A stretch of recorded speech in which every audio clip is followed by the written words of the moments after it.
di sini saya itu bertugas untuk membacakan modul ATLMI toksikologi. Nah, selamat menyaksikan.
Menurut pemahaman saya, modul toksikologi klinik membahas tentang berbagai zat beracun yang dapat masuk ke dalam tubuh, bagaimana zat tersebut menimbulkan keracunan, serta cara mendeteksi dan mengidentifikasinya melalui pemeriksaan laboratorium. Selain itu, modul ini juga menjelaskan jenis sampel yang digunakan, prinsip pemeriksaan, hingga cara menginterpretasikan hasilnya.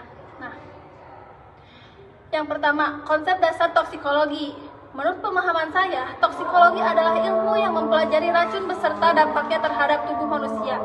Racun yang masuk, lama pemaparan, cara masuknya ke tubuh, dan kondisi seseorang. Oleh karena itu, setiap racun dapat memberikan efek yang berbeda pada setiap orang. Nah, yang kedua, arsen. Nah, pada materi arsen dijelaskan bahwa arsen merupakan logam berat yang berbahaya bagi tubuh. Arsen dapat merusak organ seperti hati, ginjal, dan sistem saraf. Pemeriksaannya dilakukan untuk mengetahui ada atau tidaknya arsen dalam sampel menggunakan beberapa metode identifikasi. Nah, yang ketiga itu ada yang merkuri juga, Hg. Selanjutnya, merkuri juga merupakan logam berat yang sangat beracun, terutama berbentuk organiknya. Menurut pemahaman saya, merkuri dapat menumpuk di dalam tubuh sehingga menyebabkan gangguan pada otak, ginjal, sistem saraf. Pemeriksaannya dilakukan menggunakan beberapa reaksi warna dan pembentukan amalgam. Nah, yang keempat itu ada timbal atau Pb. Nah, pada materi timbal dijelaskan bahwa logam ini dapat masuk melalui makanan, minuman, udara, maupun lingkungan kerja. Timbal ini dapat menyebabkan gangguan saraf, anemia, kerusakan ginjal, dan gangguan pertumbuhan pada anak. Pemeriksaannya dapat dilakukan secara kualitatif maupun kuantitatif menggunakan AAS. Nah, yang kelima itu ada peptisida. Menurut pemahaman saya, peptisida memang bermanfaat untuk membasmi hama, tetapi juga jika masuk ke tubuh dalam jumlah berlebihan dapat menyebabkan keracunan. Peptisida ini organosfat bekerja dengan menghambat enzim aset kolesterase sehingga fungsinya sangat terganggu. Karena itu dilakukan pemeriksaan aktivitas enzim ACHE untuk mengetahui tingkat keracunan. Nah, yang keenam ada cyanida. Nah, cyanida ini merupakan racun yang bekerja sangat cepat. Racun ini juga menghambat sel tubuh menggunakan oksigen sehingga organ tubuh tidak dapat menghasilkan energi. Akibatnya seseorang dapat mengalami sesak nafas, kejang, koma, bahkan kematian bila tidak segera ditangani. Nah, dan yang ketujuh itu karbon monoksida, CO.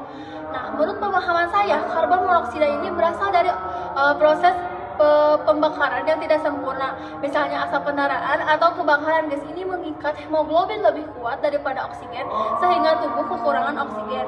Nah, dan yang kedelapan itu ada alkohol nih. Materi alkohol itu menjelaskan bahwa konsumsi alkohol berlebihan dapat mengganggu kerja otak dan sistem saraf pusat sehingga menurunkan kesadaran, koordinasi, dan kemampuan berpikir. Oleh karena itu, kadar alkohol dapat diperiksa melalui sampel darah, urin, ataupun napas.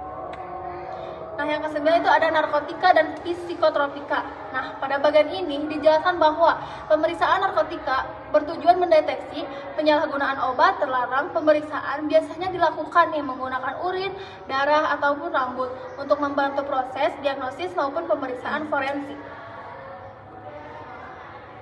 Nah, Kesimpulannya itu, jadi menurut pemahaman saya, inti dari modul toksikologi klinik ini adalah memahami berbagai jenis racun, bagaimana racun bekerja di dalam tubuh, serta bagaimana pemeriksaan laboratorium digunakannya untuk mendeteksi racun tersebut, sehingga dapat membantu menegakkan diagnosis dan menentukan penanganan yang tepat pada pasien saat keracunan.